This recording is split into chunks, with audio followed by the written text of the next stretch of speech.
I hope you younger generations are getting a little bit angry that you've been lied to over the past couple of decades.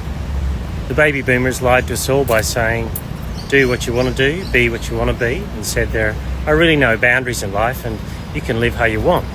Well, that hasn't worked out very well for that generation.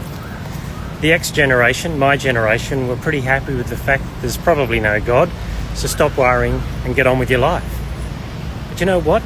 We're all worried and we're not getting on with our lives. There's 2 generations of lies just there, that you don't need any boundaries and there's no such thing as God or any spiritual plane that would give you meaning. So I hope you're getting angry about it. But younger generations, I also hope you're going to do something about it. I want you to explore in ways that the baby boomers didn't. The baby boomers thought that they could get rid of boundaries and they could do what they liked. And that hasn't worked out very well. God has put boundaries and limits in life for a reason. Not to kill your joy, but to give you joy and add to your joy. And the other thing too is that I hope you don't listen to the X-Gen who says there's probably no God and so stop worrying. Because here's one thing, it's not as if you're not worried. It's not as if you're not anxious. It's not as if you don't think all the time, where is all of this going? The good news is, I think your generations are starting to explore these things again and are starting to ask the hard questions.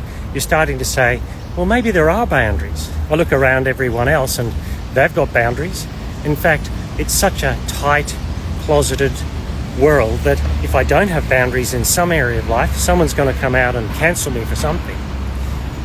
And also, I hope you're starting to ask the question, why, if we're supposedly so rational without God, is everyone so superstitious all of the time? Why am I into witchery? Why am I into psychic readings? Why am I into tarot?